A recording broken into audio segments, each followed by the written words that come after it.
Hello les investisseurs, j'espère que vous allez bien et bienvenue dans ce nouvel épisode du samedi. Et épisode qui va être assez unique puisque hier on a eu connu une belle journée de baisse en bourse. Alors ça se voit pas sur le graphique que je suis en train de vous mettre à l'écran, là c'est le Nasdaq sur allez, 5-10 ans. Par contre, effectivement, si je zoome un petit peu, on constate qu'hier on a fait une journée à moins 3,47% sur le Nasdaq. Et on va en parler aujourd'hui. À savoir, je le précise, hein, ces vidéos du samedi, je mets toutes les infos de la semaine. C'est une vidéo que je prends beaucoup de plaisir à faire, où je raconte un petit peu ce qui se passe en ce moment. Donc aujourd'hui, on va parler évidemment de cette guerre commerciale. On refera peut-être une vidéo complète dédiée à ça demain. Dites-moi si ça vous intéresse, je vous en parle plus tard. On va parler aussi des actions qui ont baissé alors qu'elles ne sont pas spécialement corrélées sur ces peurs de tarifs douanières. On va parler aussi d'options. J'ai plus de 500 dollars de primes dans la poche qui ont expiré out of the money. Et bah là, vous avez la première page de CNBC où on a donc le plus 100% de taxes douanières menacées sur la Chine, notamment parce qu'il y a des débats autour des terres rares. On a aussi la France qui est encore en première page de CNBC avec un nouveau Premier ministre. Ah non, Reappoint. Ah, donc c'est un ancien Premier ministre qui reviendrait peut-être à aller lire. J'ai pas regardé les nouvelles, en tout cas là-dessus. Ce matin, j'étais plus concentré sur la bourse, il a dû se passer un truc. Donc voilà un petit peu pour le programme du jour. Et c'est vraiment des vidéos où je pars dans tous les sens et je vous raconte à chaque fois bah, ce que je vois, ma vision des choses, etc. C'est des vidéos que je prends beaucoup de plaisir à faire. Vous allez le constater, en tout cas je l'espère. Pour information, pour les membres du programme et de la communauté aussi, je les utilise ces vidéos pour vous tenir au courant. On a fait une vidéo, si vous ne l'avez pas encore vue, on avait fait le live dimanche de revue de portefeuille ensemble. J'ai fait aussi une vidéo de quantitatif cette semaine dans laquelle on a passé pas mal d'actions, notamment Vinci, Adobe, Kraken aussi. J'ai eu des retours dessus, donc voilà, etc. Et d'autres entreprises, on en fait régulièrement. Vous avez aussi les onglets, comme d'habitude, ordre à jour, portefeuille à jour, prix cible à jour. Donc voilà, pour ceux qui veulent nous rejoindre, vous avez les liens en description. Et évidemment, comme d'habitude, il s'agit d'un cas conseil en investissement. Je vous partage mes chiffres, ma vision des choses, mais chacun prendra ses propres décisions. Donc, le retour de la guerre commerciale. Les indices étaient en baisse hier, même si j'ai démarré cette vidéo volontairement en dézoomant un petit peu, hein, parce que les changements de paradigme, cette fois, c'est différent, c'est la fin de la mondialisation, les taxes douanières, ils sont devenus fous. Plus 46,5% depuis les points bas qui ont été marqués. D'ailleurs, en pleine peur, hein, je retournais voir un petit peu les messages, les médias spécialisés surtout qu'on avait à ce moment-là, etc. Ça a marqué les points bas. Donc voilà, est-ce que les terres rares seront la nouvelle peur qui, cette fois, va faire que tout sera différent et que le marché va s'écrouler? Vous connaissez un peu ma vision des choses. On pourrait en refaire une vidéo complète. Demain, j'y pensais, parce que je sais que quand ça baisse, ben, ces vidéos peuvent être utiles, où on revient un petit peu sur des fondamentaux en bourse, sur les baisses. Est-ce un changement de paradigme? Je ne sais pas. Par contre, ce que je peux dire, c'est que c'est très normal d'avoir des corrections de 5 à 10%, voire même plus tous les ans dans le marché, et je trouve ça très sain. Il n'y a pas de souci. Amener des baisses, moi je serai là pour acheter. Et je me tiens prêt à toute possibilité. Si ça baisse très longtemps aussi, eh ben, on se refera une traversée du désert comme on l'a vécu en tout 2022 et début 2023 ensemble. Ça a été long, mais on peut retourner voir d'où on en est depuis ce 2022 qui a été très long, où on se sentait un peu seul sur YouTube à faire des vidéos, à acheter tous les mois. Ça va, ça s'est bien passé.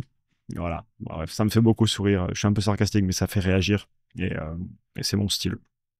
Pour l'instant, ça se voit pas trop sur les graphiques, comme je vous le disais. Maintenant, ben, personnellement, je fais tout pour rester rationnel. J'applique ma stratégie, acheter des actifs sur le long terme au bon prix. Encore une fois, ce qu'on paie, c'est le prix, ce qu'on obtient, c'est la valeur. Donc, ne pas acheter à n'importe quel prix, évidemment, tout actif, quel qu'il soit, hein. On peut parler de bourse, mais on peut aussi parler d'immobilier, etc. Et avoir conscience que les marchés, ben, eux, ils sont pas toujours rationnels. Et c'est notre travail aussi que d'accepter d'acheter une entreprise à un prix qu'on trouve bas si quelqu'un veut nous la vendre parce que cette personne est en train de paniquer. Moi, je serais prêt à leur prendre les actions si elles sont au bon prix. Et bah, au final, c'est vraiment l'histoire qui se répète et c'est flagrant. Regardez hier. Il y a des peurs autour des taxes douanières entre les États-Unis et la Chine. Pourquoi Oscar, qui est une entreprise dont on avait parlé il n'y a pas longtemps, parce qu'elle avait beaucoup corrigé autour des peurs de la politique aux États-Unis, pourquoi elle nous fait un moins 8,6%? C'est une assurance aux États-Unis, je ne comprends pas le rapport. Celsius, boisson énergisante aux États-Unis en grande partie, fabriquée sur place. Pourquoi on fait moins 5%? IMS, du médicament, de la pharmacie en ligne aux États-Unis, un tout petit peu au Canada et en Europe, il y a des acquisitions. C'est quoi le rapport pour faire un moins 8%? SoFi, banque aux US, néobanque. C'est quoi le rapport là, le moins 6,92%? En fait, si je vous dis ça, c'est parce que bah, ces baisses, elles peuvent amener des sacrées opportunités. Alors, c'est au cas par cas. Personnellement, s'il y a des titres qui m'intéressent, j'applique ma méthode. J'ai un prix à payer max et je rentre. Mais je vous mets quelques exemples ici pour faire réagir, pour montrer que bah, c'est OK en cas de panique. Et j'adore cette analogie dont on parlait la dernière fois quand on était en live. Si je suis prêt à acheter une action à 10 $ et que demain, parce que le marché a peur et est en train de tout vendre en masse, il me la propose à 8 $ et qu'il n'y a rien qui a changé fondamentalement, bah, c'est une opportunité. Pourquoi j'en achèterais pas à 8 si j'étais prêt à l'acheter à 10? Personnellement, j'aime surveiller ces changements qu'on peut avoir qui se passent en fait à cause des émotions, de se dire ah, je veux plus l'acheter parce que ça baisse. Mais c'est quoi le changement fondamental qui fasse qu'on ne veuille plus l'acheter, à part le fait qu'on est en train d'être impacté par ces émotions? Donc voilà, réfléchir un petit peu là-dessus. J'achèterai avec grand plaisir les actions si on me les propose au bon prix. Et ça me fait sourire de voir bah, ces corrections. Hem, Évidemment, si vous voulez faire un petit peu plus du fondamental, on pourrait en reparler dans une vidéo demain. J'ai déjà un petit peu des idées de ce dont je pourrais parler et aussi revenir sur ce qui s'était passé en avril. Ça pourrait être intéressant de comparer parce que c'est les mêmes peurs qui sont en train de revenir. J'ai un petit peu ma vision des choses, je l'ai partagée plus tôt. Personnellement, bah, je pense que ça va négocier. Ça, c'est un avis personnel, ça va négocier entre les pays. Et puis, vous avez le cycle des médias, hein. Au bout de 3 4 jours, ça y est, on passe à autre chose. Et puis, la peur est oubliée et on passe à une autre peur. Et quand ça dure un peu plus longtemps, comme en avril, et ben, ça corrige et on a des opportunités. Voilà un petit peu pour ce passage. Maintenant, pour la semaine prochaine, ce que j'ai vu cette semaine, et cetera. Déjà, les résultats arrivent. Pour le troisième trimestre, la saison va commencer puisque ça a fini fin septembre. Et donc là, on va arriver mi-octobre. Et fin octobre, début novembre, vous aurez beaucoup de publications. La semaine prochaine, on va attaquer comme d'habitude avec JP Morgan qui publie toujours parmi les premiers. On aura aussi BlackRock. Et un dossier qui me concerne, ça va être ASML qui publie mercredi matin. C'est une entreprise que j'ai en portefeuille. J'ai un prix de revient unitaire à 640 €, à 795 €, je n'achète plus et donc franchement, j'attends les résultats. Bon, bah, si l'entreprise explose, tant pis, j'aurai que cette position-là. Elle vaut là dans les, bientôt 2 000 €, même, après la baisse d'hier à moins 6 mais, je serais prêt à en acheter plus si elle venait à corriger. Alors, il faudrait qu'elle corrige beaucoup, mais, ne jamais dire jamais en bourse. Donc voilà et je suivrai bien évidemment les résultats et on fera certainement une vidéo dessus sur la chaîne. En fin de semaine, on aura aussi Taiwan Semiconductor qui publie, dossier très important, notamment avec ce qui se passe en ce moment autour de l'IA, des composants électroniques, et cetera. Et Interactive Brokers qui publiera aussi un petit peu à la BlackRock. Ça te permet de regarder l'état des investisseurs, des particuliers, des professionnels, et cetera. Et pour finir, j'en parle parce que ça intéresse. Alors, j'en parle souvent en fin de vidéo et on en parle énormément dans le school. Vous êtes beaucoup à être intéressés par les options. Hier, j'ai pas mal de contrats qui ont expiré, tous out of the money, un petit peu plus de 500 $ de primes dans la poche. Et je revendrai au cas par cas la semaine prochaine. Vu les baisses qu'on a, je vais peut-être vendre des puts, on va voir. À regarder au cas par cas. Généralement, je fais ça en début de semaine. Et je continuerai à en parler de temps en temps parce que bah, j'ai eu des retours comme quoi ça intéressait.